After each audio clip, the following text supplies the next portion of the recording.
everybody, and welcome back to Beyond the Trailer Park. Yes, I know this is not Monday night, and I quite understand your confusion. I'm a little confused myself, but that's okay. And just as confused over in Pennsylvania. Good morning, afternoon. Afternoon, my dear. Afternoon. Damn. Hi, Beth. Hi, Deb. We're wide-eyed and bushy-tailed, aren't we? Like, look at all that fucking sunlight behind you. Like, shit. Yeah, wow. there's nothing I can do. My curtain's closed, but the cat crawled up the curtains and broke the rod, so it's like... Oh, geez. That sucks. That might be Arno's project when you guys come in March. Okay, check. Bring you a bed and a curtain rod. Okay. Well, yeah, I think that I'll have to get a new curtain rod, but yeah. So it kind of lets the sunlight in. I don't like sunlight, so. Luckily, I have my faux studio here, so yeah. mind you, in an hour there's going to be probably you can be able to see through the curtain at that point. It's the sun right through 3 o'clock. But anyway, and joining us and the cause of all of our discombobulation today is the apostate prophet, or Rico, all the way from Illinois. Good afternoon. Hi, everyone. I'm glad to be here. Awesome. Well, we appreciate it. And you know what? I know we're kind of winding it, but we don't mind being doing things a little different. I mean, what time did we get up for David Silverman, Beth? That was like really early. Yeah, we've had some oddball times, so. Yeah, so you could actually, you're in the company of David Silverman and Hemant Mehta, so there you go. Yeah, we had a goofy time. When the information's important, I don't care what time it is. I'd do one in the middle of the morning, middle of the night if we had to. Well, yeah, that's when I'm on the Great Debate Community. Well, I wanted to stick to the actual plan, but I couldn't do it otherwise, so I'm sorry. I know, that's okay. Well, and actually, you're not even the first one this week. A friend of mine from Milwaukee, we wanted to talk about his new conference he's working on, and we had to do Tuesday for him.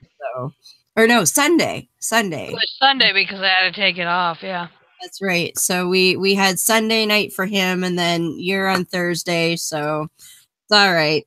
That's nice. So we do a little YouTube channel called The Apostate Prophet. So people may not realize, well, those of you who are just listening, you won't be able to see this, but I even wore my infidel shirt just for this, because you are an apostate of Islam. Proud one. The one religion that you maybe don't want to be an apostate of, but you know, yeah. You got to do what you got to do. but it's really worth it. It's really worth it. Well, at least in the Middle East, anyways. Yeah, well, a little bit safer over here. It's safer to be an apostate over here for sure. Well, that's why you're in North America. You actually have quite an interesting story, I think, because most of the time you think, oh, somebody's an ex-Muslim, they're from, you know, the Middle East or Pakistan or Malaysia, maybe something like that. But no, you're from Germany. Well, it's a bit complicated. I was born in Germany into a Turkish Muslim family. But when I was 16 years old, we moved to Turkey. So I lived in Turkey for about 10 years. And in 2014, I left Islam. A bit later, I acknowledge that I'm an atheist now, that I don't believe in God anymore. And only last year, in 2017, I moved to America and married my wife. Oh, congratulations. Thank you. Blushing groom.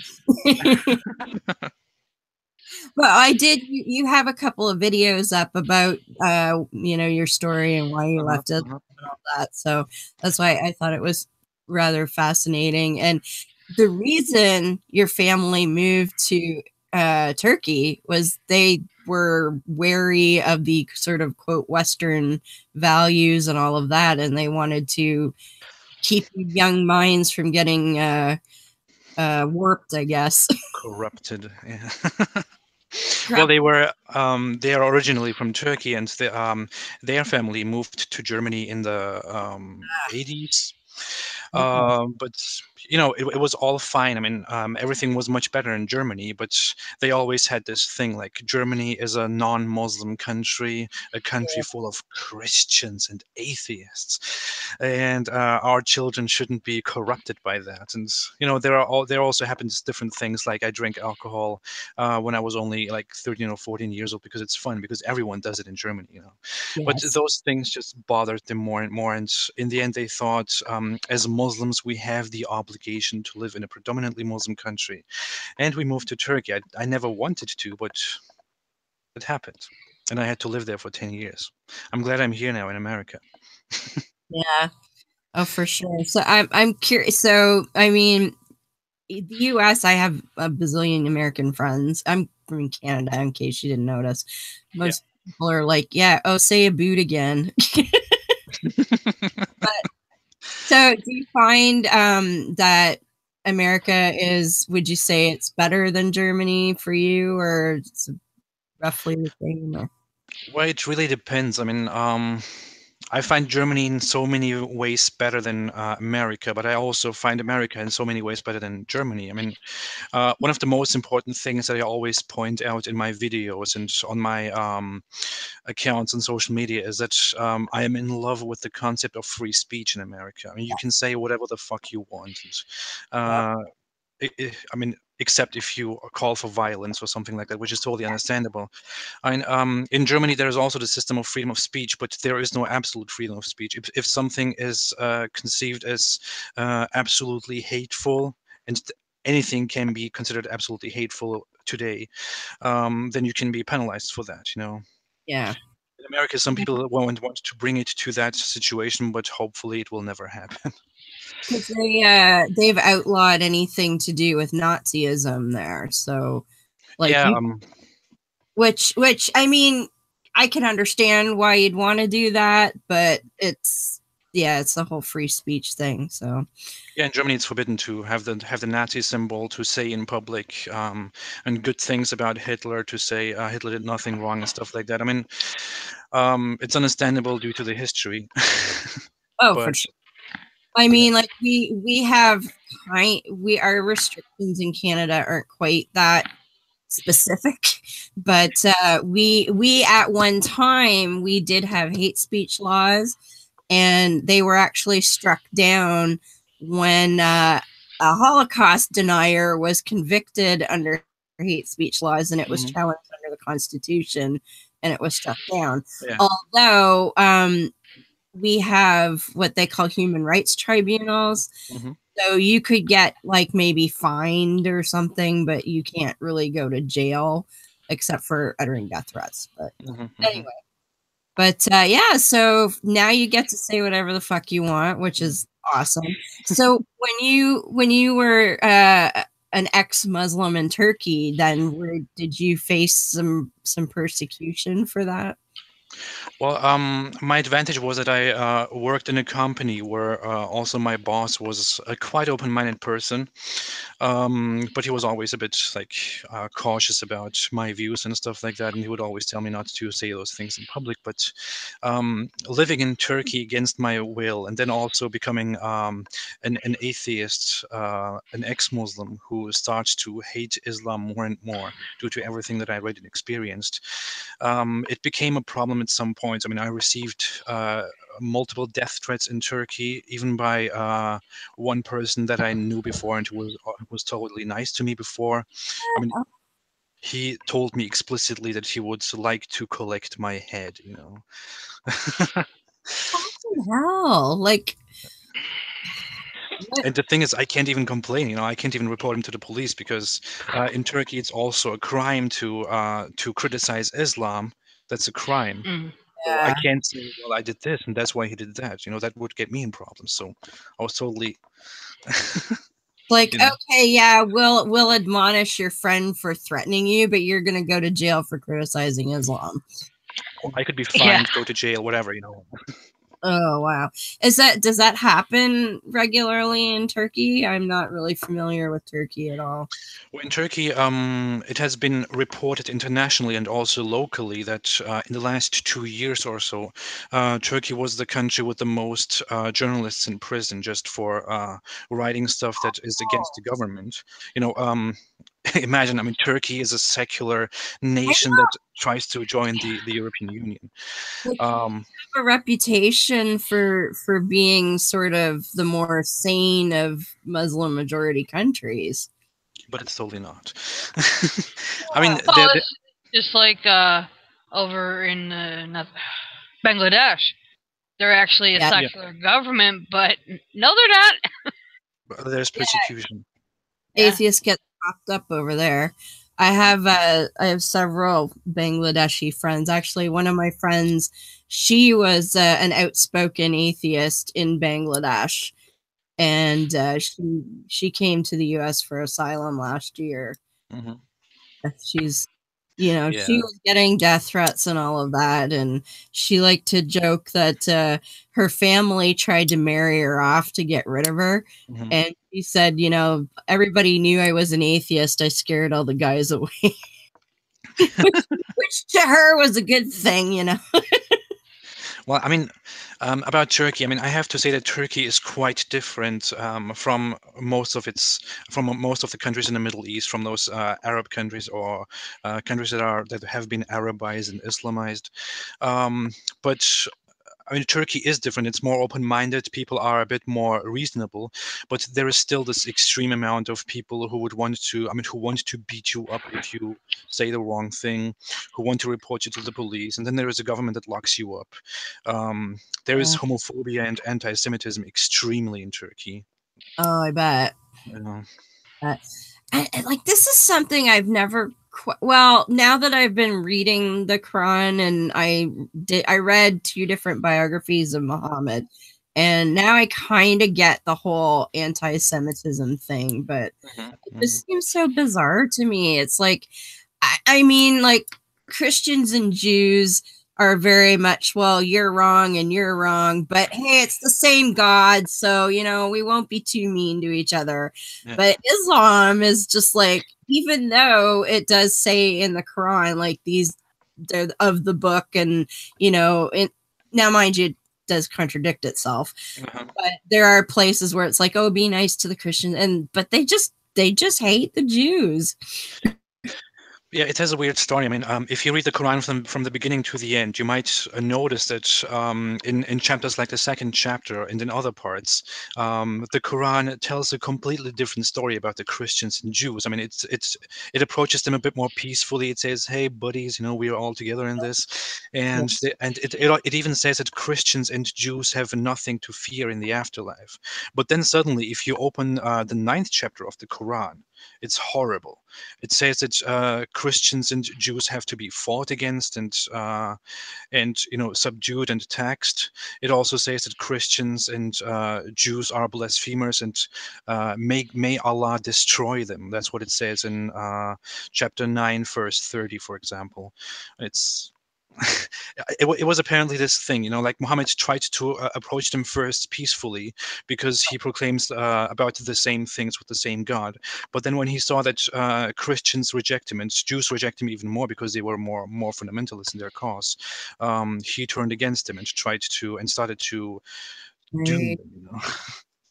Well, there was I read in one of the biographies, I think, that there were 1 or 2 tribes that the early Muslims were quite friendly with, and then at some point the Jewish tribes didn't do what they wanted them to do, or didn't stick up for them in the way they thought they should, and then it was like, I hate the Jews, like, after that.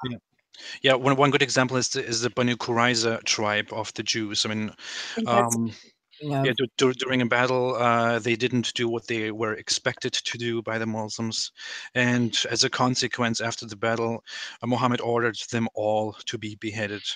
You know, the whole tribe. But he was merciful, don't you know? Totally. I made that comment the other it was last week when I was doing last week's full chronic episode, and quote Allah was going on and on about I'm so merciful and I'm so merciful and then I'm like, but all he's talked about is how we're all gonna burn in hell forever. Like, that's not very merciful. What struck me, because like we talked a little bit, and I'm not reading the Quran in its traditional order. I'm doing it chronologically. So what I'm getting right now is, like, I've read 46 chapters so far, and it's been nothing but, here's all the messengers I sent before, and nobody listened to him, and here's how I fucked them all up for not listening. And you're next if you don't like. That's all it is, just over and over and over. It's taken 46 chapters to get 3 things that I should do: pay the poor tax, don't kill anybody outside the law, and no adultery. That's it.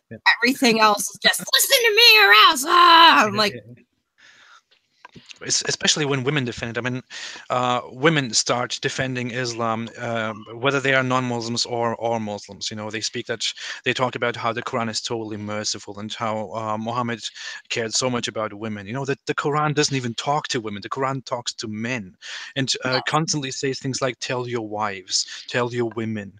It doesn't even respect women. It doesn't even talk to them. And if you add all the other misogynistic stuff from Islam, or Adam, it's horrible. So what was it for you? I know you talk a bit about this on your channel, but folks they probably won't have been there yet. What was it for you that really kind of made you think, fuck, I don't want anything to do with this shit? Well, it's a very long story. I mean, I made 2 videos about this because it was very long. They are called "The Whole Truth: Why I Left Islam" and "22 Reasons Why I Left Islam." So I was a very, very strong, very firm believer back in 2010 till 2013. I was in Turkey in a sect which was very religious. It was not a cult. It was just and we'll get to that too, because you're Sufi, which a lot of people wouldn't know. We'll get to that, but we'll get to that, yeah. That's a very interesting point. I'll get to that. Yeah, I was very religious. I had things that I dealt with, and the thing is, I just want to say this at the beginning.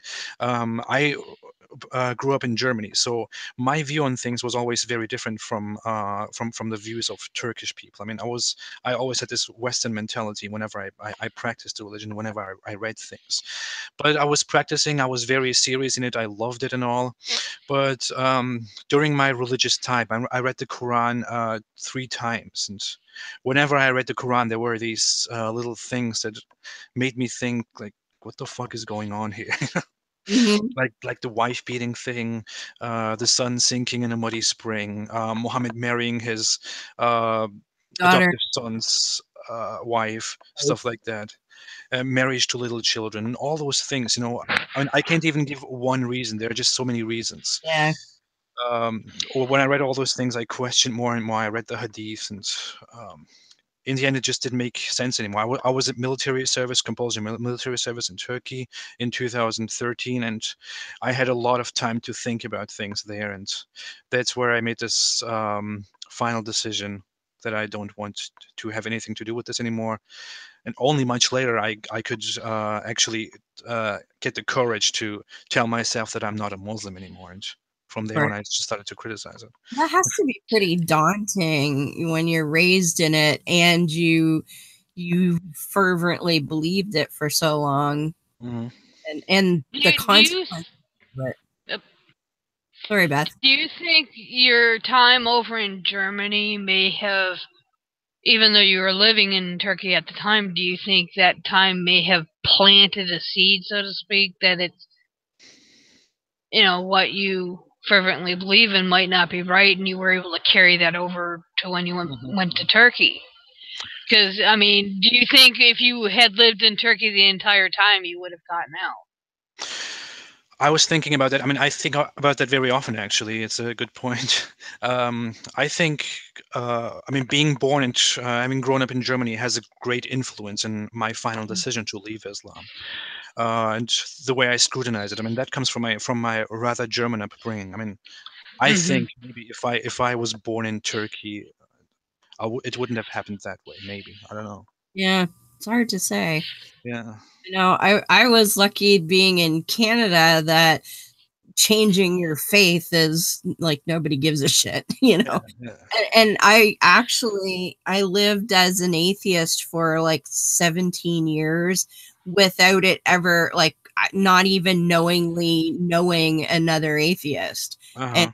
just not being a thing. Like, I virtually had zero consequences, and I was very Christian when I and Beth and I always tease each other because she did the gradual, I'm gonna try everything before I realize it's all crap route. And I did the holy shit, it's all crap, I'm out of here. Like, she did it in 3 days. I did it in 10 years. Wow. I just think that your experience actually really highlights how, in some regards, religion is hereditary. It really matters where you are born. Yeah. And being that you transplanted from a Western culture, so to speak, to a Middle Eastern culture. I don't know, is Turkey considered Middle East? My geography's a little off. Yeah, it's Persian. Persian, there we go. It's Middle East. It's Middle East, but a little part of it is in Europe, so they pretend they are European. But well, and that's another point too, because when most of us think of Turkey, that aren't like, well, somebody like me, I'm aware of what goes on, but I don't really pay attention. I keep my eye on it, but a lot of people don't think of Turkey as a Middle East or Persian influence, but I mean, it's just like, if I was born over in Turkey or in the Middle East, I'd most likely be Islamic. And I'd be wearing a garbage bag over my head. But if you're born here in the States or in Canada, you're Christian. Yeah. You're born in Japan, you're Shinto. Yeah. I just think it highlights it really well.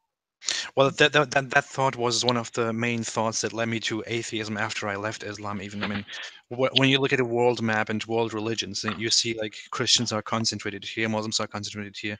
I mean, if that's not based on indoctrination, then nothing is, Exactly. But for me, the leaving religion was a mix of both of you. I mean, I grew up in a predominantly Christian nation, moved to a predominantly Muslim nation, but after I left Islam, I wasn't sure that I was not going to believe in anything. I was just sure that Islam is absolutely wrong. It's totally fucking wrong. So I started to read the Bible, and in the end, I decided that Christianity and Judaism is not just as stupid, not just as bad, but it's just as stupid, maybe. I don't know. Just as wrong. No, that's the exact same thing I went through. I mean, for a while I toyed around with the.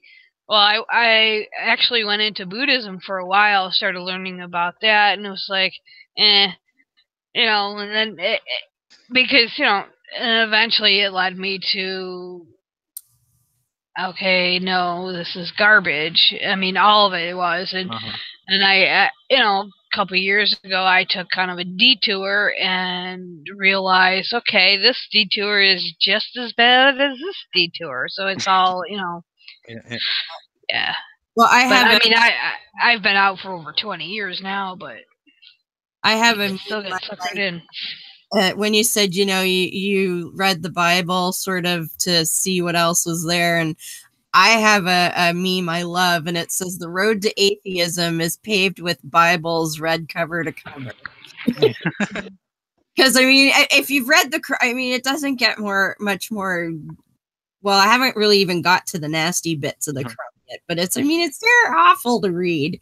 And then you think, okay, well, I know that's wrong, but there's all these Christians, maybe they got it right. And you open the Bible, yeah, you're pretty much guaranteed to at that Well, point. it's like a discussion I got into the other day, which led me to plaster Twitter with memes, and he's like saying, "Oh, there's nothing bad in the Bible. It's all how you read it." So I'm posting all the various atrocities one can find into the Bible, and I think I've posted about 15 or 16 of them, and I don't even have them all made yet, and I still got another 30 already lined up. And that's not getting into the rape stuff. This is just all war and killing people. It's like, yeah, you've got a real peaceful religion there. It's like your God tells you to cut somebody's fucking head off. Well, when you read the Bible, there is a huge difference between reading the Old Testament and reading the New Testament. I mean, when I read the New Testament, I was more like, okay, this is kind of pleasant compared to the Quran now, more peaceful, makes a bit more sense, but also filled with lots of stuff that is unbelievable. But it was generally a nice experience. But when I went to the Old Testament, and I mean, when I started reading Genesis, I thought, what the fuck? What am I reading? What the fuck is going on? This is like a book for children or something, or for I don't know. Oh, it's pretty bad, but I don't know. The Quran is pretty awful. Like we were talking in messages, and I said, I get these Muslims I talk to, and they're, oh, the Quran is this perfect piece of literature, and I'm like, it's the most god awful. And I'm sorry, but and of course, if I say that, well, it was meant to be read in Arabic and blah blah blah. It's like, okay, your God is supposed to be omnipotent. Can he not write it well in any but one language? Seriously, because I wrote better shit in 7th grade than that. The funny thing is also that the Quran is a poetry book, like it's completely full of rhymes, I mean, it's a bit weird. I mean, it would be very, very ridiculous if I came to you and started to preach about some weird god that instructs me to do things and would just start rhyming in your face, just like a hip-hop song. Can you like being the rapping prophet or something? I actually thought of that before. Awesome. And what's weird to me too, because it's very, very different than Christianity, is how when they oftentimes when they recite the Quran, they sing it. Yeah. Which is really bizarre to me. I was watching a video the other night, and it was some imam speaking about something. I forget what it was, but he was I think it was a post that Ali Rizvi put up. That's what it was. And it was mom going on about something to do with women. And when he was quoting the Quran, he just like burst into the song in the middle of his lecture. I was like, that's fucking weird. Yeah. He was citing the Quranic scripture, or? Yeah, like when they were actually quoting the Quran, they would sing it. Yeah, that's what you're supposed to do. I mean, it's not a... Probably, isn't that how they're actually taught it? Yeah. According to some of the people I've talked to, is they learned it as songs easier than you do. I suppose, like, because the tradition, and people may not know this, but the word Quran just means the recitation. Mm-hmm. And so it was an oral tradition, and that's how it was disseminated supposedly from Muhammad, was he verbally. So maybe the singing it made it easier to remember. I don't think Muhammad made the singing part. I mean, he just came out whenever something wasn't right. He was like, "Oh, God says this right now," and then people wrote it and turned it you know, it was only like 15 years or more later it was turned into a complete book with signs that tell you how to read it.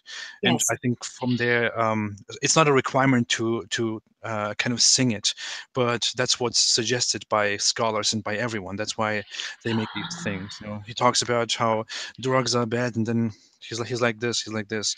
Well, I have to tell you that drugs are bad, and also the Quran says.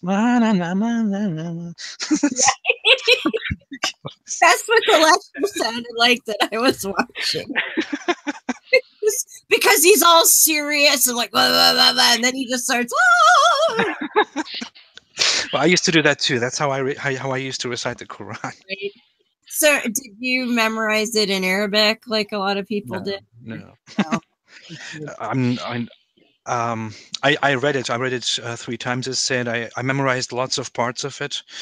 You're supposed to memorize lots of parts of the Quran because you are supposed to recite those during your daily prayers. And I used to do my daily prayers 5 times a day, and would recite a lot of the Quran, but the whole of it never. Because I've known people that memorize the whole damn thing in Arabic, but they don't speak Arabic.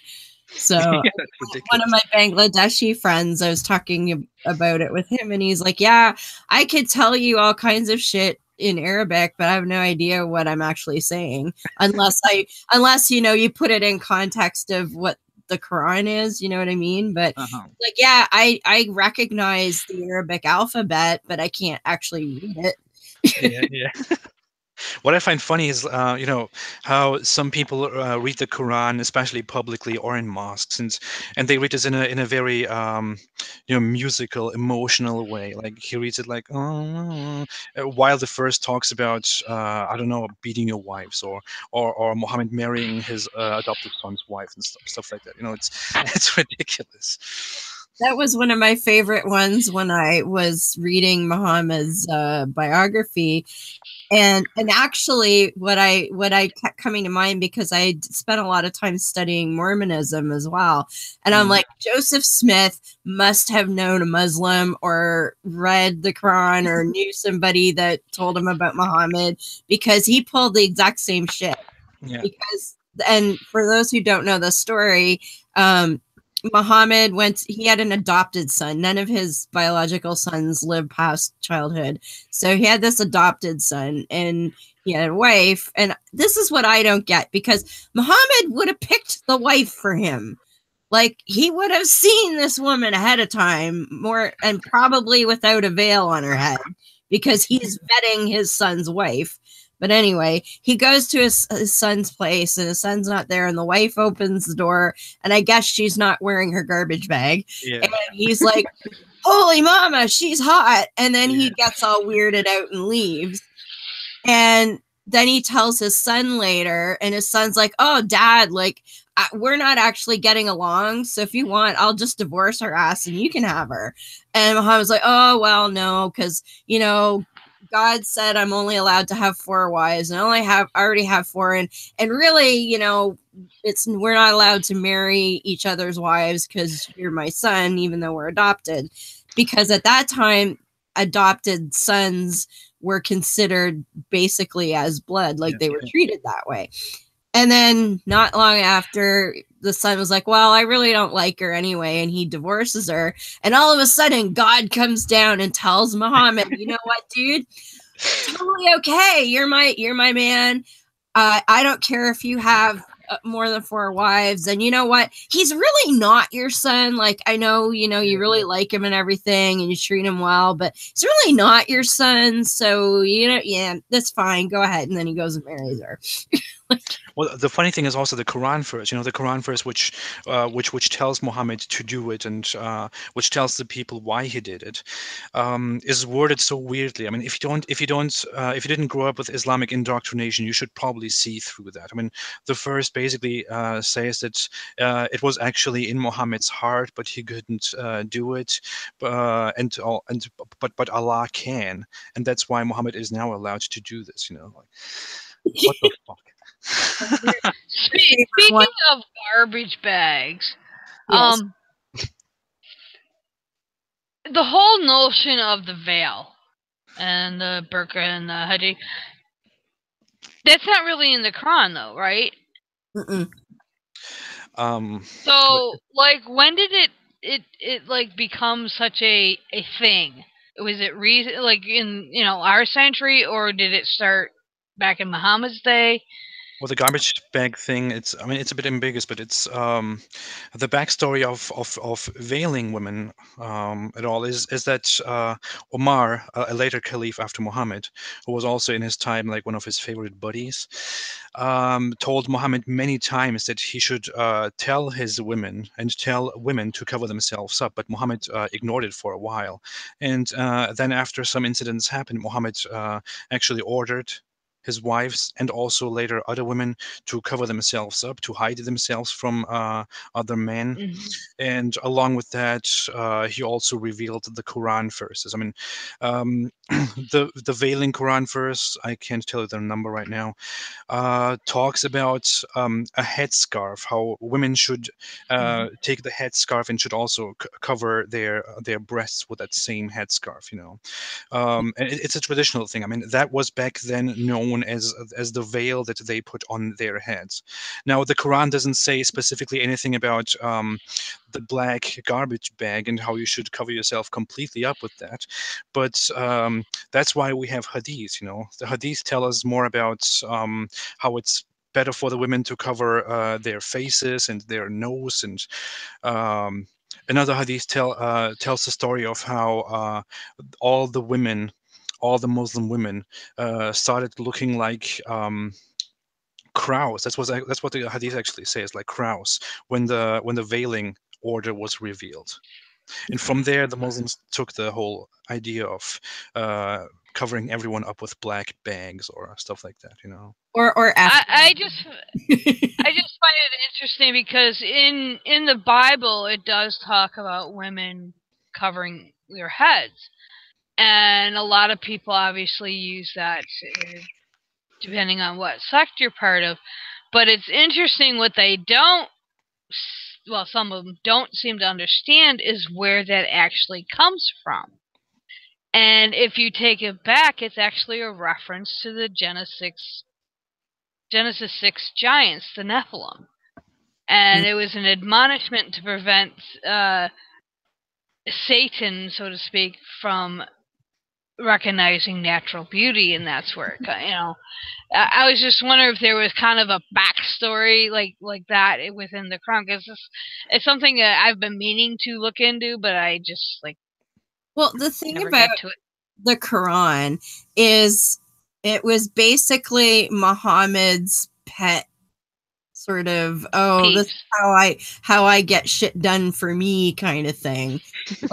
like my favorite one of all was the story about his wives and the concubine, where he's spending all his time with Mary, and the wives get pissed off and they're like, leave that bitch alone, we're your wives. So he's all right. And then next thing you know, God comes down and says, look here, bitches, he can go with his concubine all he wants, and you better shut the fuck up. Can you, how transparent is that?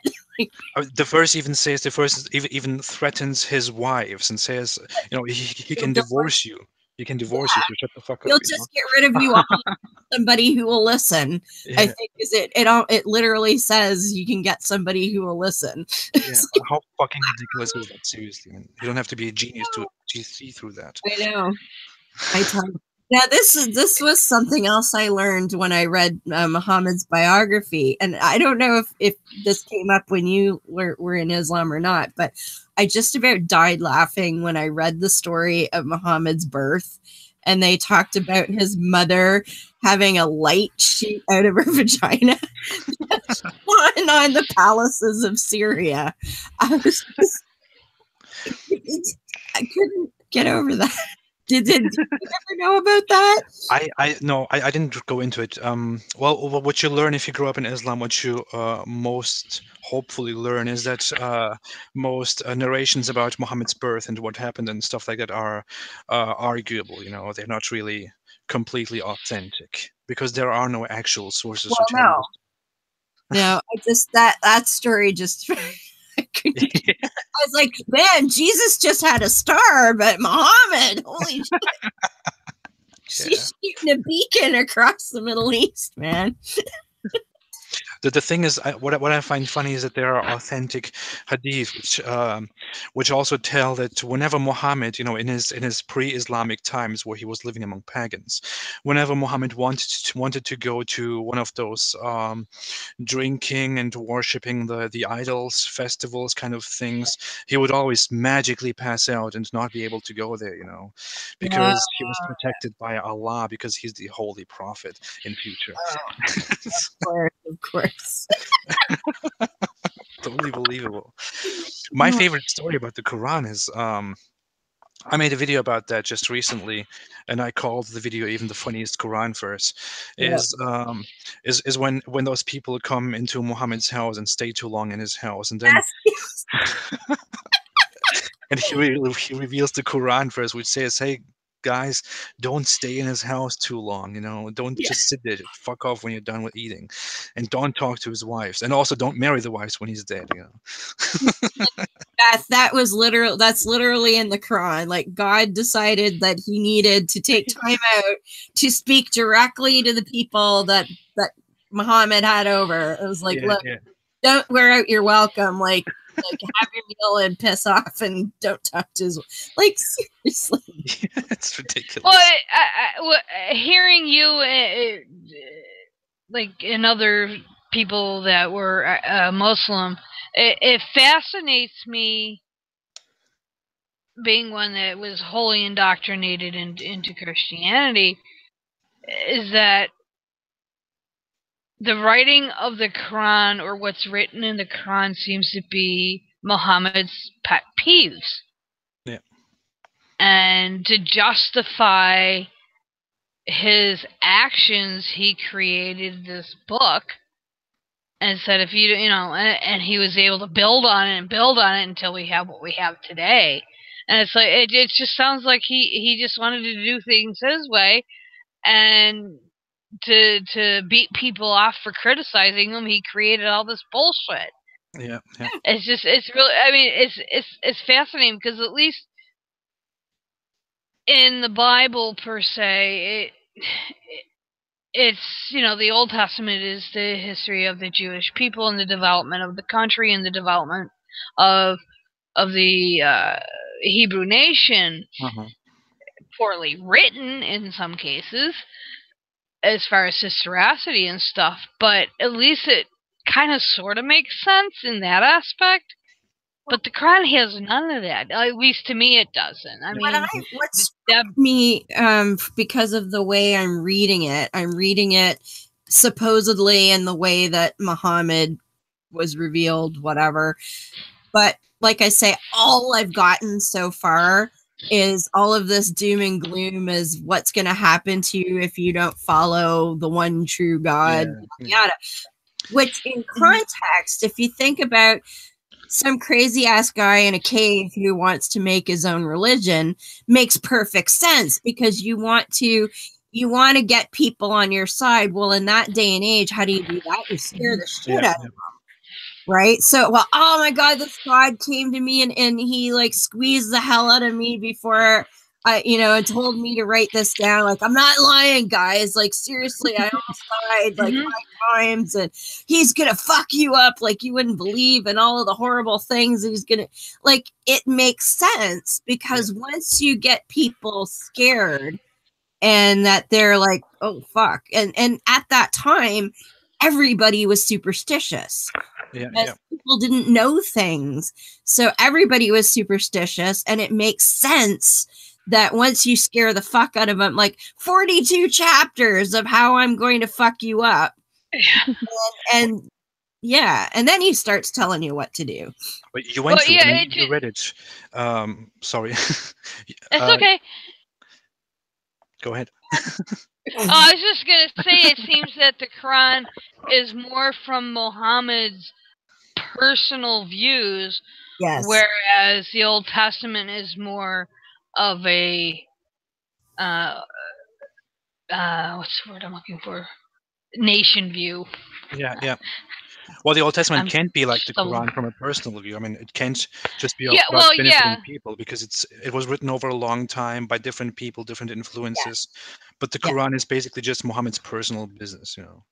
Yeah. Yeah, I mean that's the. I mean, I've been kind of working on reading cover to cover of the Bible, and just kind of, I don't know why I do really weird shit, and I've read the Bible I don't know how many times, but it's just like the personableness that's in the Quran just doesn't seem to be, Right. unless you look individually at the characters like Moses, Abraham, specifically with the alleged start. There's nowhere in the Quran where it says, hey, people who go to King Solomon's house, get the fuck out when you're done, and don't touch his 5 million concubines, okay? Like, fuck off.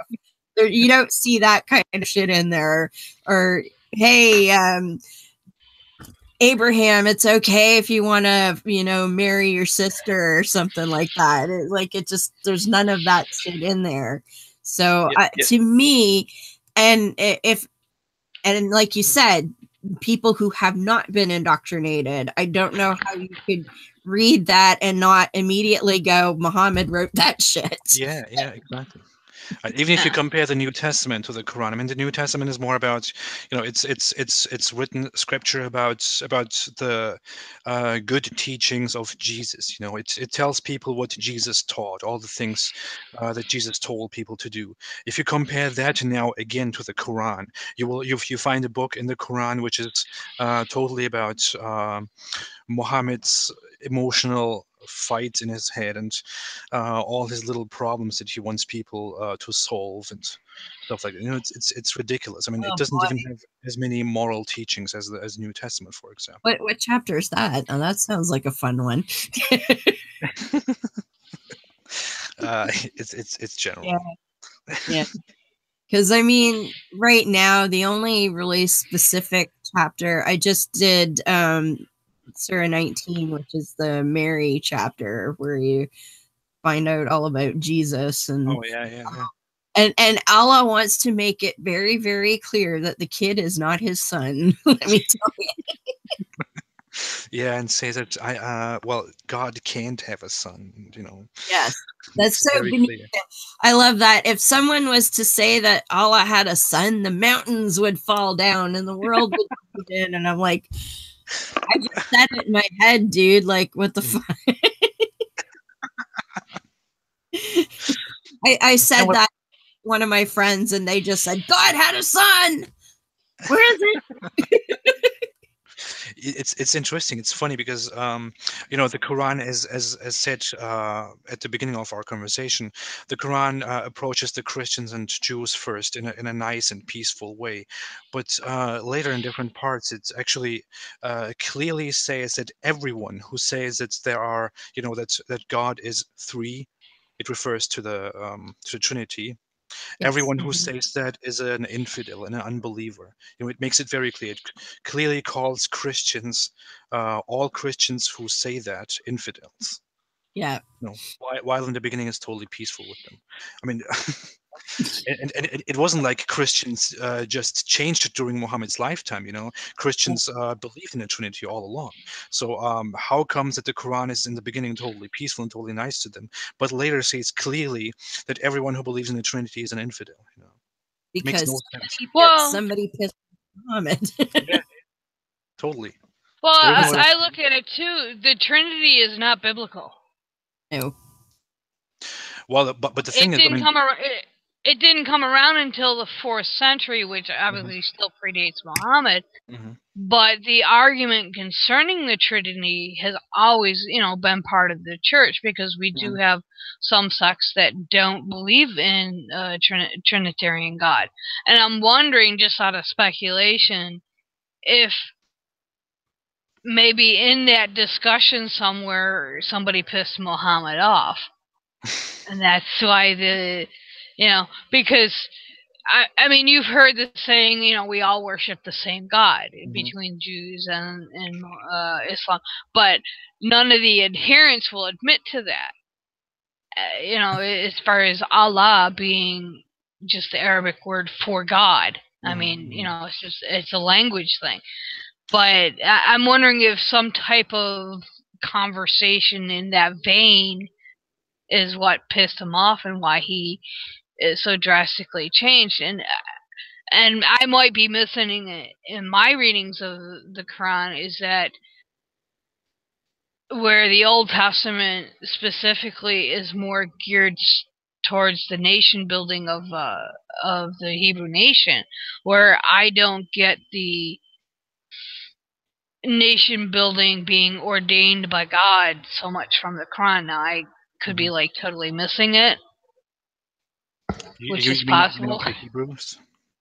Well, yeah, I mean, the whole Old Testament basically is God's, promise, His covenant to Abraham to build, the nation of Israel, and everything is geared towards that. All the slaughters, killing off of other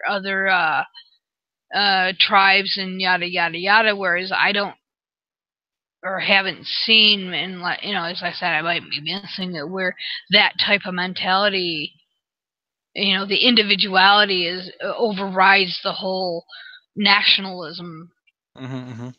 Well, the God of the Quran, he doesn't really give a shit about the building of the Jews. He doesn't even care. He says, "Yeah, you were the special people back then, but you fucked up now, and Muhammad's people are more important," which is weird. So before we don't get back to it, because I think this is really fascinating, so tell us about Sufi Islam, because that's a little bit different than normal Islam. And I'd heard the term bandied about before, but I never really knew. So I took a quick peek on the Wikipedia page, and I was like, oh, this looks intriguing.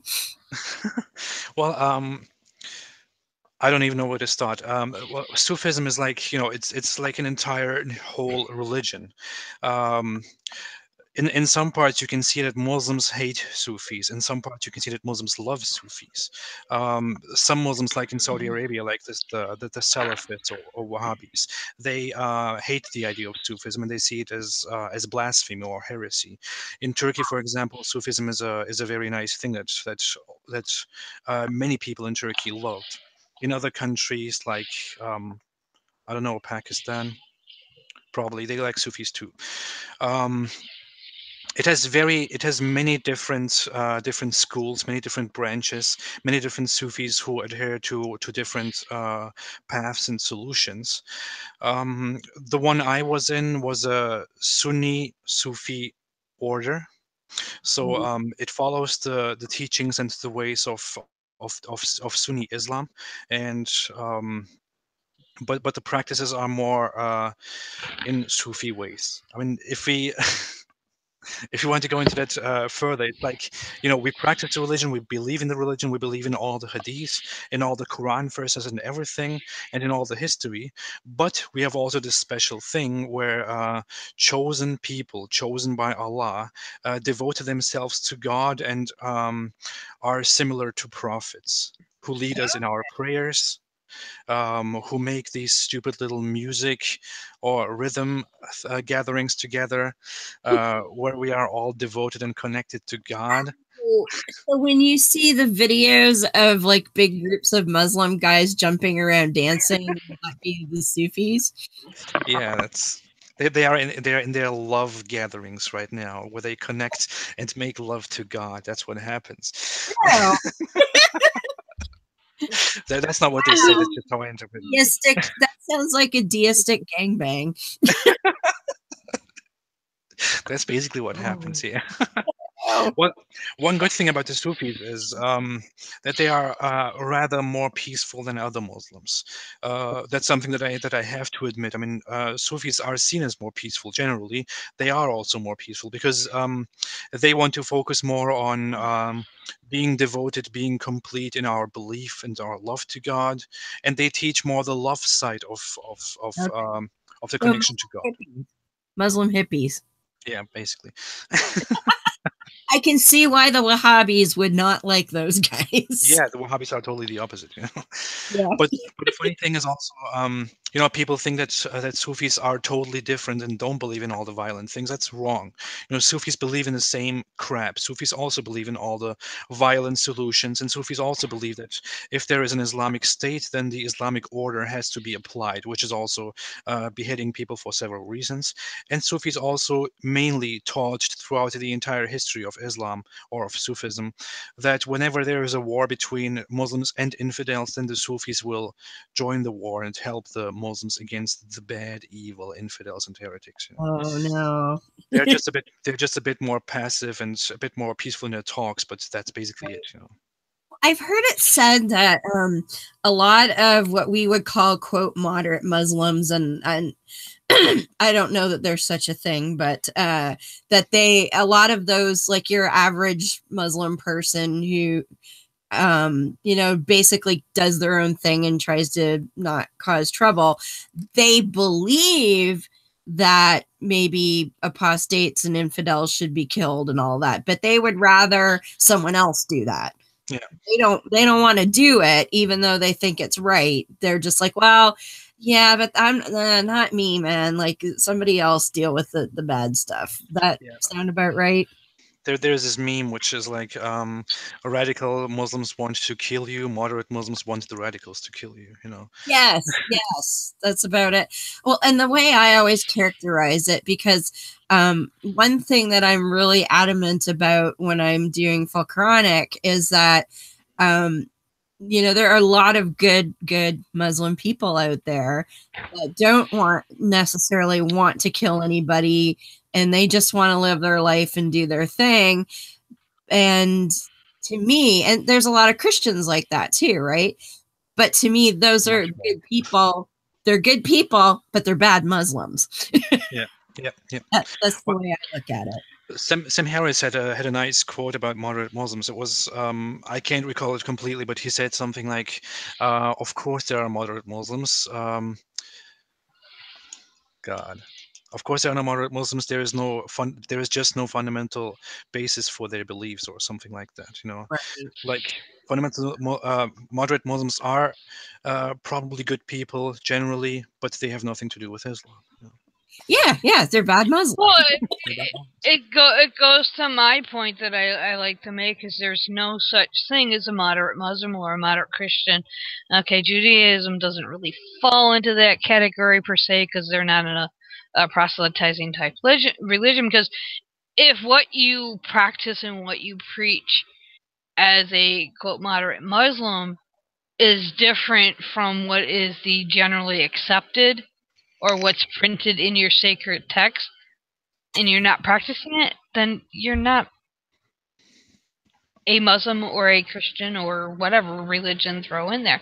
I just don't, you know, I mean, it doesn't make them a bad person per se, you know, whether they follow it or they don't, but it's just, like, I got into a conversation with a friend of mine who is a convert.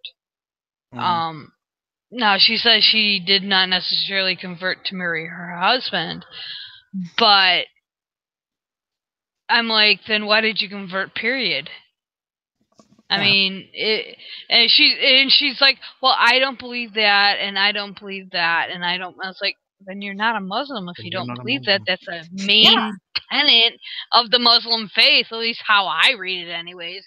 And I think she's kind of like to the point now. This is a friend of mine from high school, and we reconnected on Facebook. And it's funny because, I guess the most, I won't say terrifying, but I guess the saddest moment was right after the Pulse shootings, and she actually posted on her Facebook, "Ouch, you little fucker! Stop." Sorry. She actually had to post on her. Ouch. What's going on? Got me good that time. That if you have issue with my being Muslim or my family being Muslim, because of the because of the attack. She goes, unfriend me now because I mean, here she is. I mean, she's a wonderful person. Give you the, I mean, she's just an ordinary American citizen who happens to have converted to Muslim, but because of what happened with the I think it was the Pulse shooting, and she was like, she was terrified. She was afraid to leave her house because of that. But, it's like, and I think that's where I get so frustrated when people say, well, I'm a moderate, whatever. It's like, well, then don't call yourself one. You just believe this and leave it at that. I probably didn't come out as clear as I wanted it to, but yeah. But the thing is that there is a much more, the distinction in Islam between someone who's a Muslim and someone who's not a Muslim is much more strict than in Judaism and Christianity. Like in Christianity, there is this thought of being saved by Jesus and the old rules and the new rules and all the things like that, and the authorities in Christianity. Judaism has the Talmud, which tells a completely different story in a nicer way generally. And Judaism has also authorities that can, that tell you what to practice and how to practice it. It's much more different from the Old Testament, for example, current Judaism. But Islam is not the same.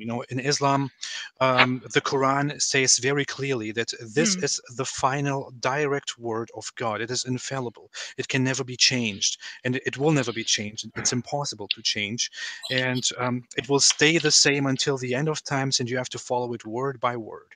And Muhammad has lots of narrations about that too. If you don't do this, then you are not a Muslim. If you don't do this, then you are not a Muslim. I mean, in Islam, there is this clear concept. If you are a Muslim, then you have to believe in everything, you have to approve of everything, and you have to do everything that it says. If you reject something clearly, that makes you a non-Muslim. And moderate Muslims don't get that. Moderate Muslims just simply throw things away. That makes them non-Muslims, according to Islamic view. But they don't even understand. I've gotten into debates with some Muslims, and my pet verse to debate is 65:4.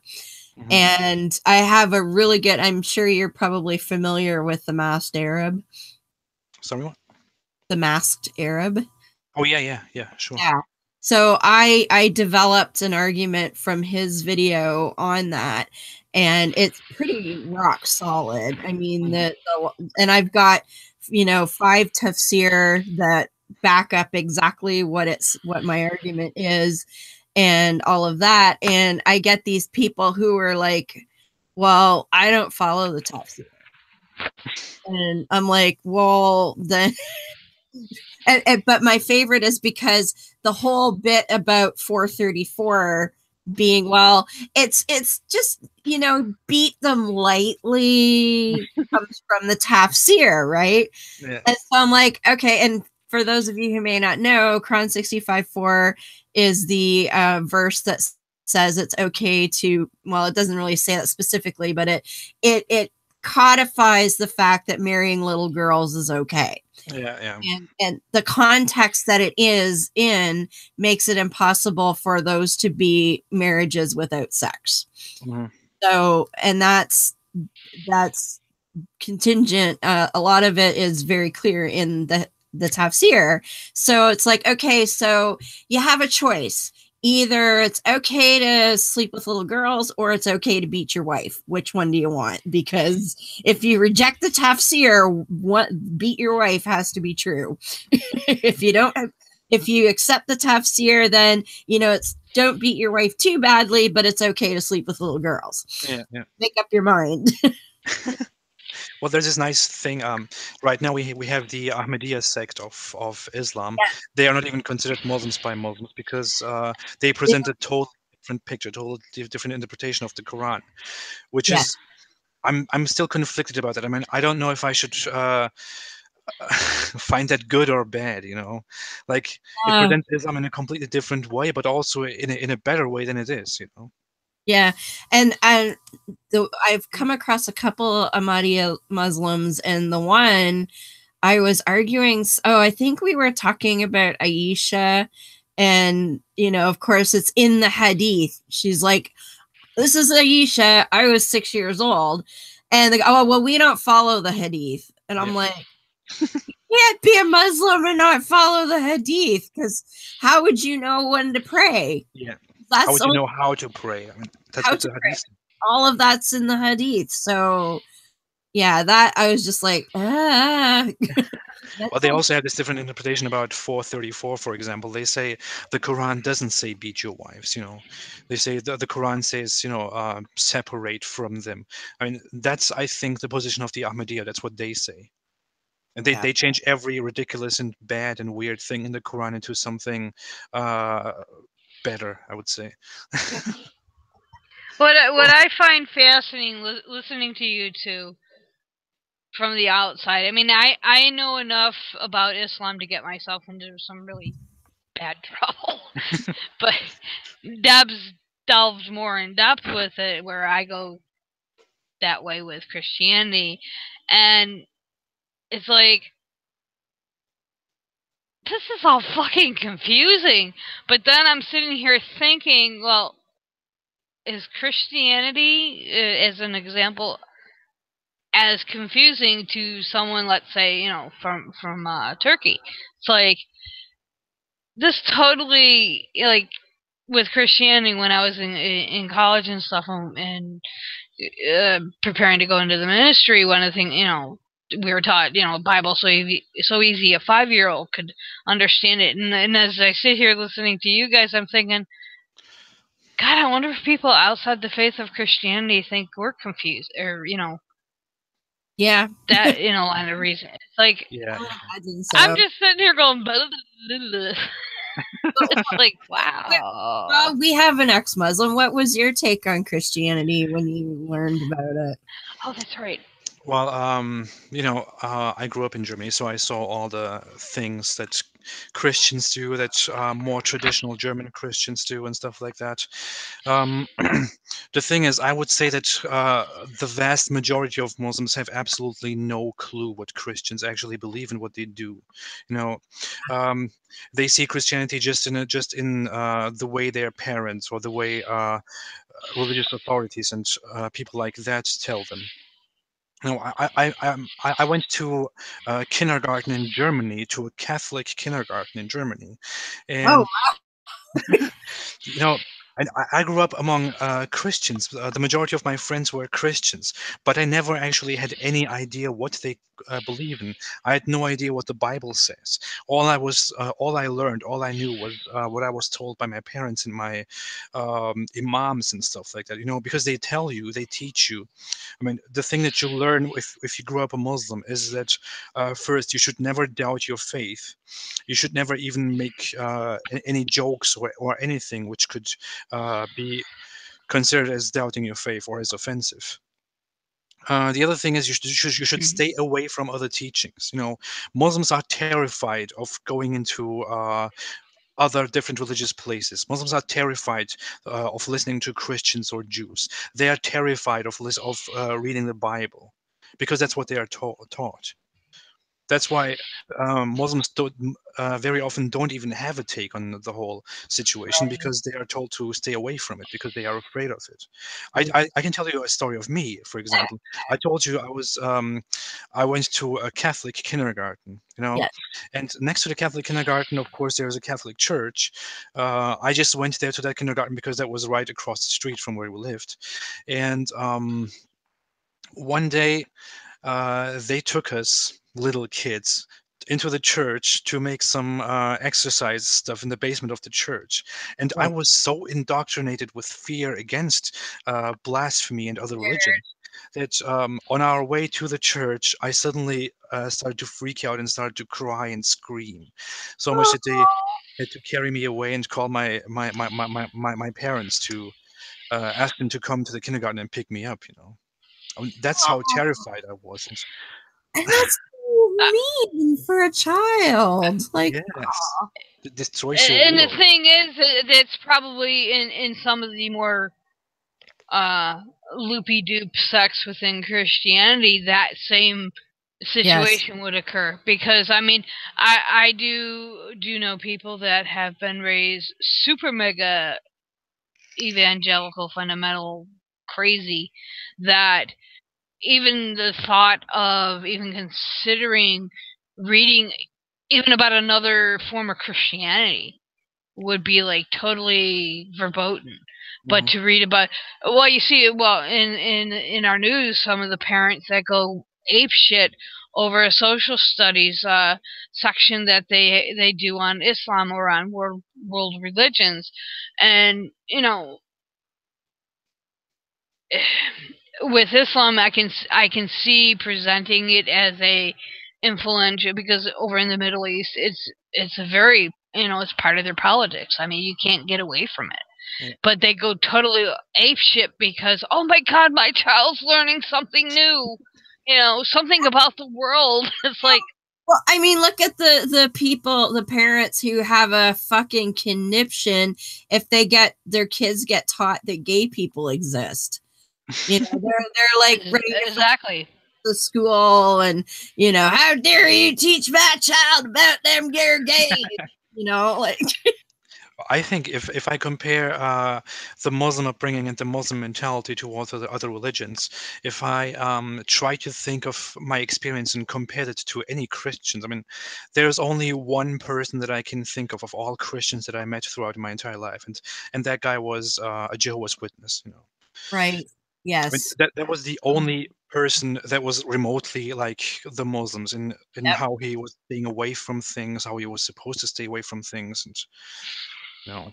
Well, what strikes me in interacting with a number of Muslims now, granted, the majority of my interactions have been online, but what really strikes me is the real cultish effects that they have.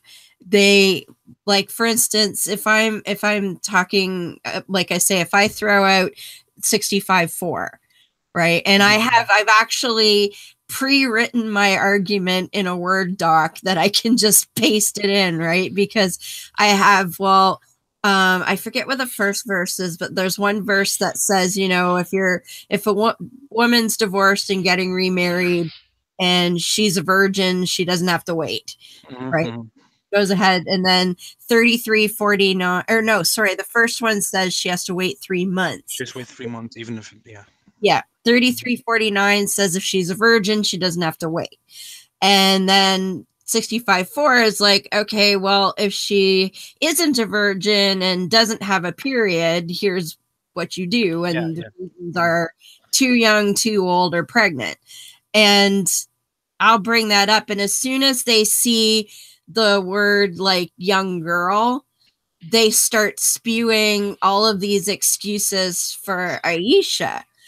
And it's an obvious copy and paste job. And I'm like, I didn't even mention Aisha. What the fuck? Like, what the hell I said? It's like they're programmed to look for keywords. Yeah. And they see the keyword. Oh, I see, this, so I should go and paste this. And I think when you mention it now, I think that makes sense as a way to really avoid reading and absorbing that information. Yeah, they look for the keywords. Oh, they must be making this argument. Here's what I got. Slap. Here you go. Yeah. And they're not reading it. Well, that's one of the things I've noticed with online apologists, especially when we get into these quote discussions groups that we're part of, is that's what they have a script. Yeah. And it's just like you said, they see a keyword, they don't even read what's being written. Because we caught one in one of the creationist groups. We just threw a random word in there. Had nothing to do with the conversation at all. Yeah. And this guy saw that word and the next spiel, and it's like, dude, it's a typo. Did you even read what you? I mean, his response had absolutely. I'm assuming it's a he. Had absolutely no relation to what we were even talking about. It's like, but I think I notice it with certain certain discussions within Christianity, homosexuality being the main one, which is what I discussed. But yeah, I've watched a lot of Deb's conversation. It's like she's just It's just it's blatant. It's so like she said, it's indoctrination. I don't even think they even read what we post. They just see a word and. It never occurred to me until he was just talking about that they may literally be scared to read what I actually wrote, and that they just look for the keywords and have their prefab response and just go with it. Because, and let's be honest, the average person who's critical of Islam may not know about 65-4. It's the Aisha thing that the majority of people know about. And to me, I'm like, I don't even have to talk about that shit because it's codified right in the Quran. I don't have to even bring Aisha up. I mean, that's bad enough, but and frankly, it works as a support to 65-4 because what do they teach? If you want to know how to understand a verse, go read a hadith and see what the prophet did. So what did the prophet do? Oh, he married a 6-year-old. What do you know? I had this very interesting case where, my Instagram page. Instagram is where I started all of this apostate prophet thing, and it's been constantly terrorized by Muslims. I even have this hashtag terrorists in the morning where I post their whole messages that they sent me. And one day there was this very honest girl or woman, whatever, who came on one of the posts on Instagram and started a discussion with an atheist person who knows very much about Islam. And that guy presented a few Quran verses and hadith to her and said, look, just have a look at these, read these through, and you will know what I think, and you will know what I mean. And then the girl said very honestly, I'm sorry, but I won't read it because reading it will make me doubt my faith, which will derail me from my path. So goodbye. That's what she literally said. It was like, I even have that as a screenshot because it was so impressive to read something like that. It was honest. I mean, it was very honest. But then it's like, well, how much doubt is in there if she's like saying, well, I know that this will make me doubt my faith. Like, whoa. What does that tell you? Well, there is even a hadith, it all comes from Muhammad, from what he taught. I don't have the complete phrase in my mind right now, but the story is basically that someone came to Muhammad and asked about who created God. And then Muhammad answered with something like, Satan may come to you and asks you questions about who created this and who created this and who created that, until he comes to the question, who created your Lord? If you think about something like that, then seek protection with Allah and let go of such thoughts immediately. That's what the hadith says. It doesn't even give an explanation. It basically tells you, if you have any doubts, stop thinking immediately. That's what Islam teaches. Yeah. Well, we all know that thinking is dangerous to faith. Yeah, it is. It's funny. I actually, when we're talking about them having a script, I'm gonna share this and I'll read it when I for those who are just listening. But I did a flowchart on a typical Muslim debate. Well, and I have to say, my friend Zach actually sent me a version of this a few days ago, and I had to add to it. But it basically starts off with saying, I'm a Muslim. Islam is peaceful and perfect, and I can prove this to anyone. And so you present them with an objectionable Quran verse, and they reply with, it's out of context. So you present the context, and they say, that's the wrong translation. And then you give them multiple translations, and they say, you need to learn Arabic to understand it. And then you say, well, a book that can't be understood by non-Arabic speakers isn't universal. And they say, go talk to a scholar or an imam or a mullah. That's how you understand. And then this is one of my main arguments, is that an omnipotent and omniscient God wouldn't need others to explain his words for him, and also point out that scholars often disagree. And then they will post an Islamic video that they don't even understand fully. And then you laugh at them. And then they ask you if you're a Jew. And most of the time you say no, unless you're a Jewish person. And then when you say you're not a Jew, they will say, you don't know anything about Islam. And so then you demonstrate that you actually have a working knowledge of Islam. And they'll just tell you to go back and read the Quran because all your questions will be answered in the Quran. And then they will rage quit or block you because remember, you're on Allah's side. So you can't be wrong no matter how silly your argument is. Exactly. That's awesome. You have to send me that. I will do that. I will do that.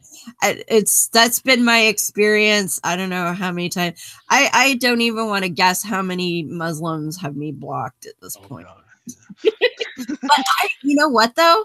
I am so lucky, or I think so anyway, because I've never and I've been debating Islam for a year and a half or so, very openly on my Facebook. I've never been threatened. Mm-hmm. And I've never been more than just, you're being disrespectful. I'm like, yeah. And I can't say the same thing, sadly. No, I think it's a lot different for ex-Muslims because they have that idea that you've betrayed the faith and you're more of I'm just a stupid kafir. I don't know it. Yeah, ex-Muslims need to be killed. That's the Islamic idea. That's what Islam actually orders. Every person who leaves the religion, and especially who speaks against the religion after leaving, needs to be killed. That's the Islamic belief. Understandable. From the standpoint of control and conformity, I get that. But if a religion was true, why would that ever make any sense?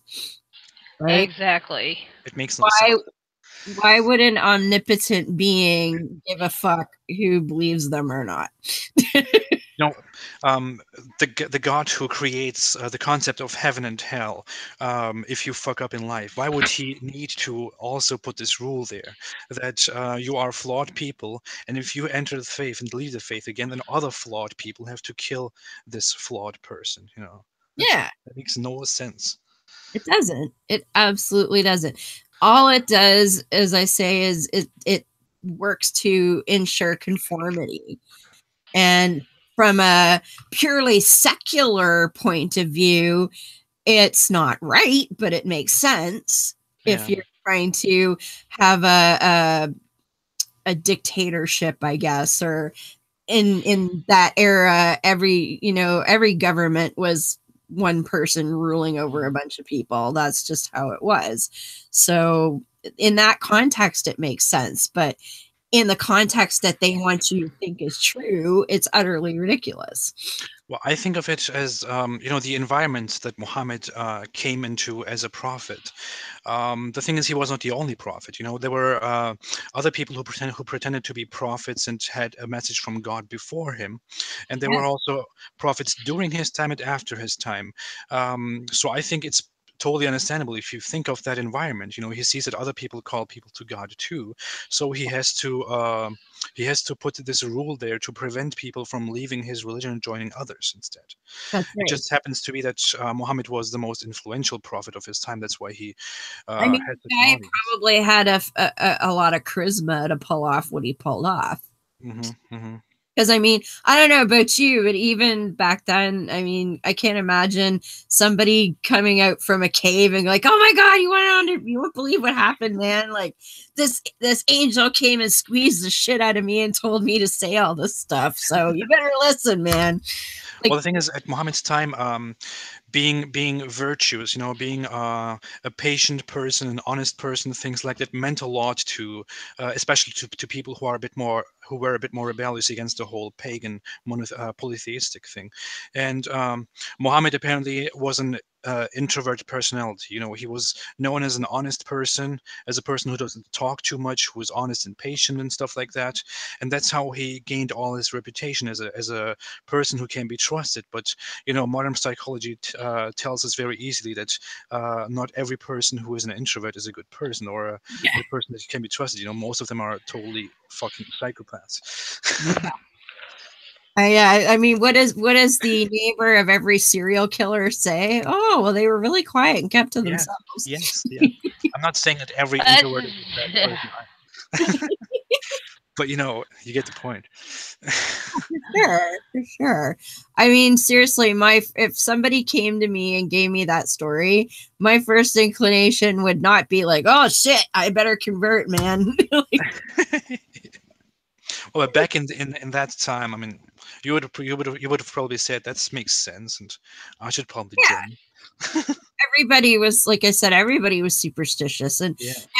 I've had this perception, and maybe it's wrong, I don't know, but those specific cultures, I think, tended to be even more superstitious Yes. than other areas of the world.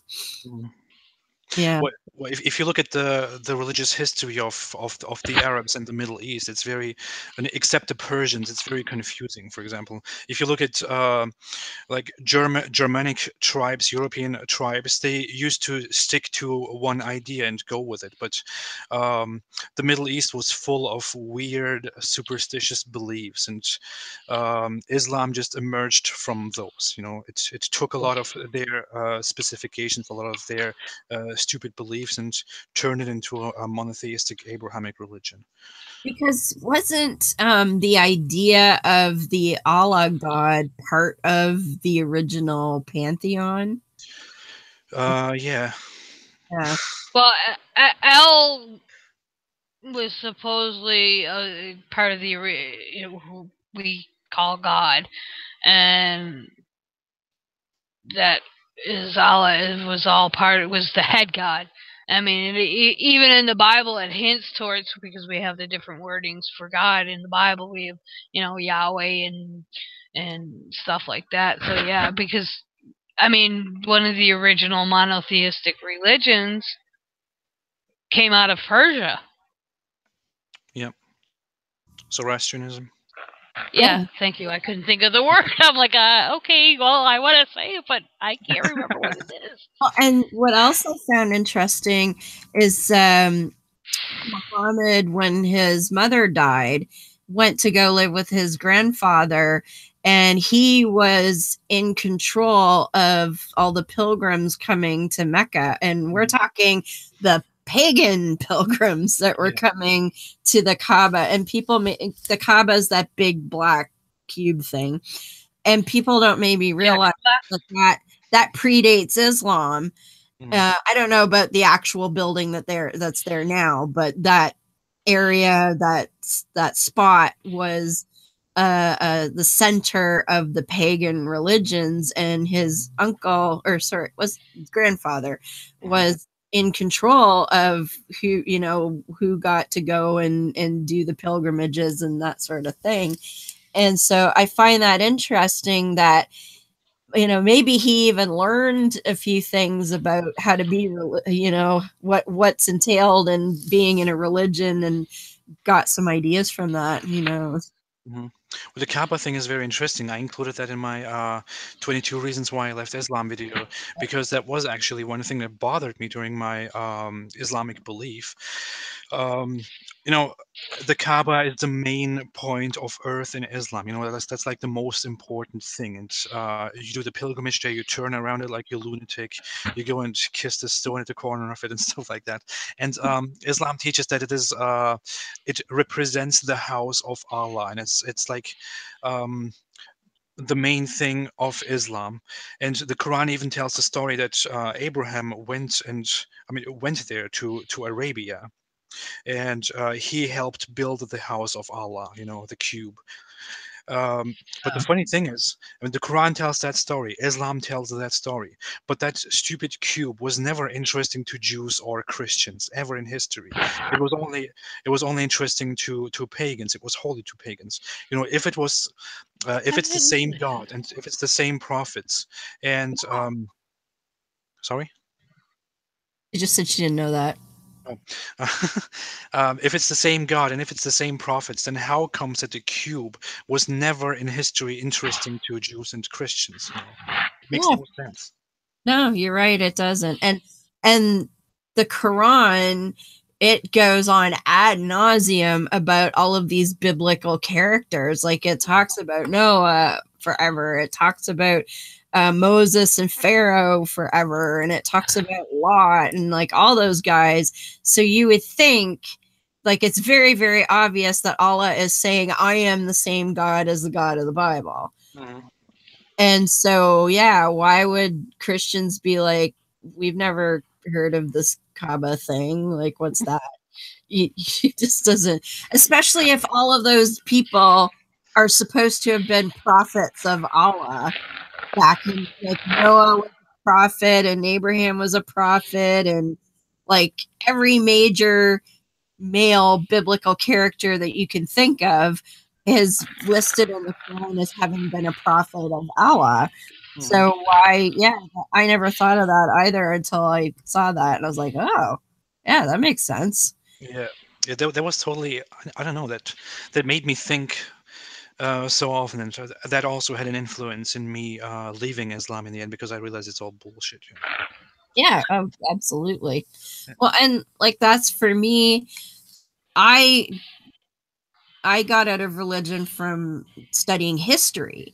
So what I was, especially when I studied the Greek and Roman pantheon, and that whole idea that as history progressed and people learned more things, we discarded all of those older religions. So like the big thing, Zeus creates lightning. Well, now we know what creates lightning. We don't need Zeus anymore, that kind of stuff. And then reading about indigenous legends that are very, very specific. This is the story of how chipmunks got their stripes, kind of thing.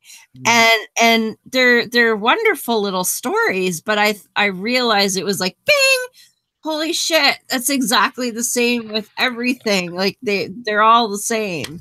Yeah, yeah, So, yeah. yeah.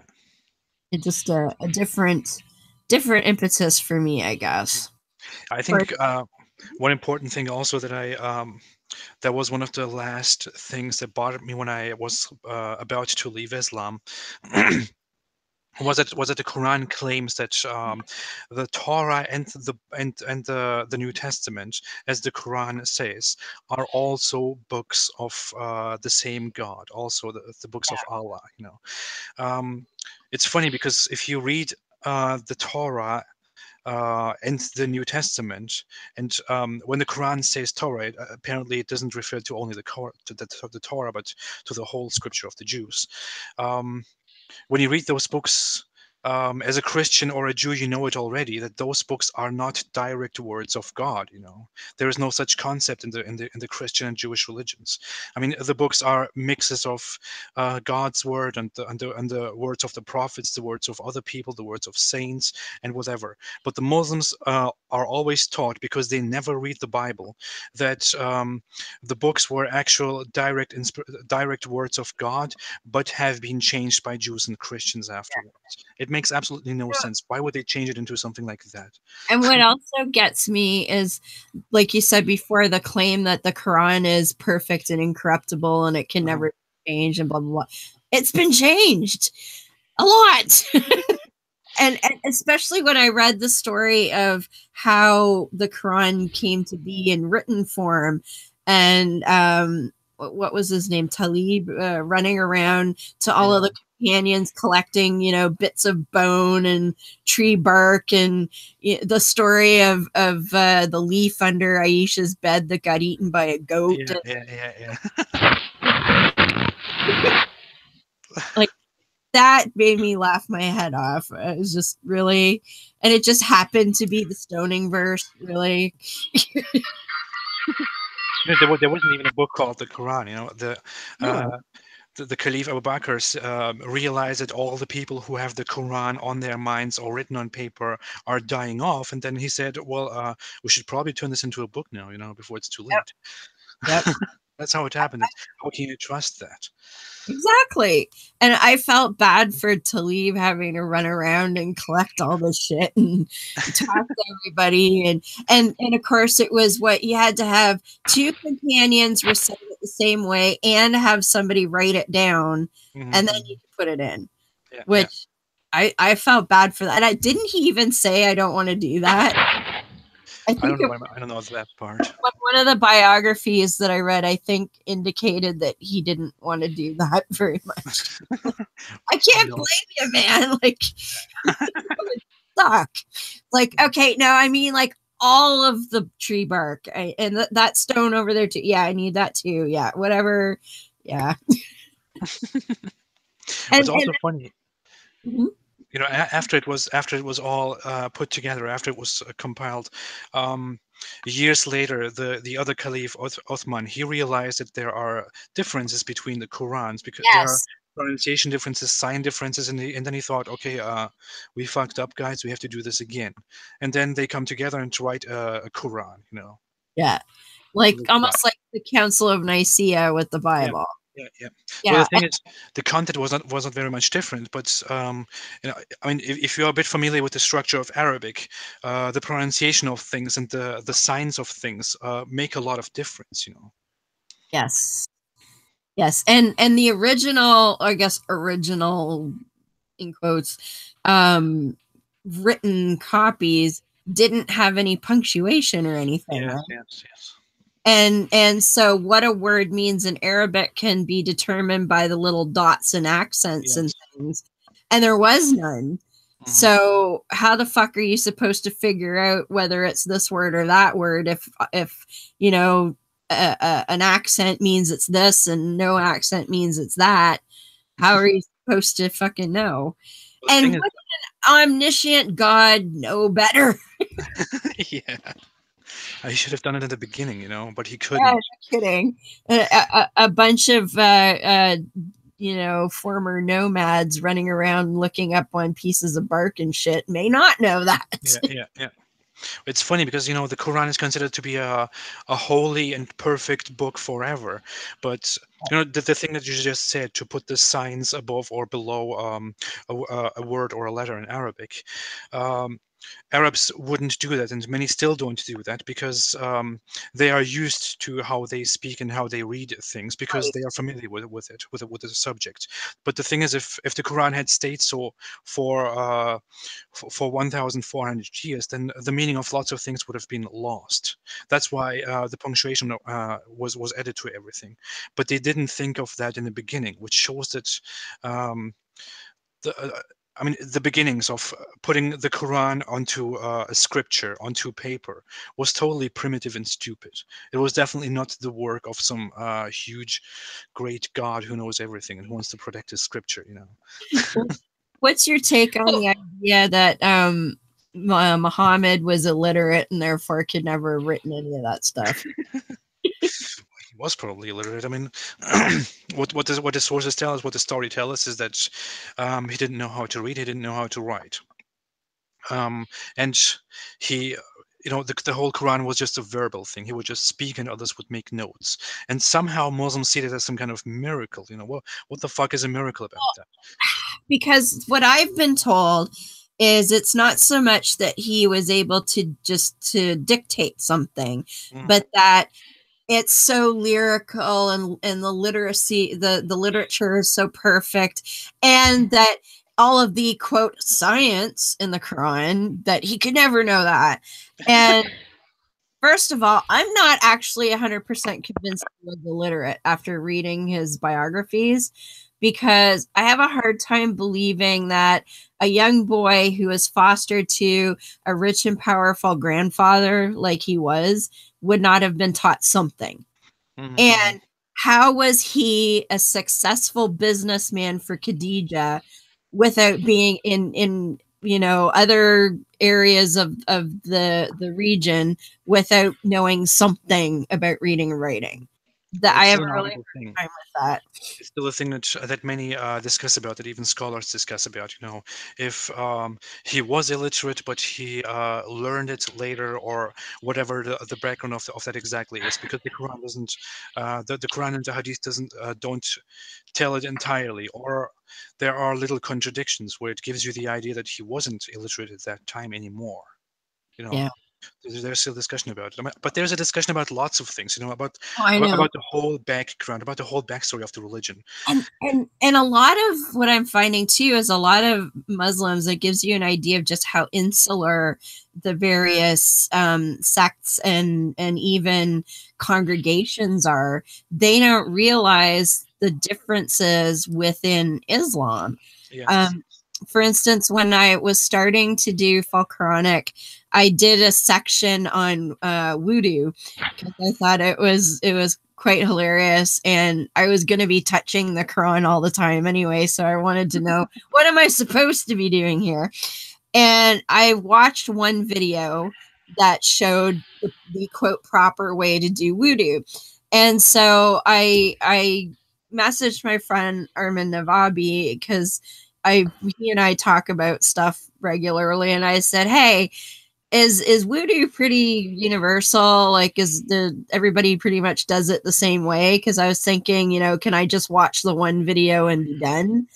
And I said, because I'm seeing this and this, and he goes, well, I was about to tell you that everybody does it the same way, but what you just said I never heard of before. So what's kind of an interesting contrast where you're talking about the insularity of the various sects, it's exact opposite in Christianity.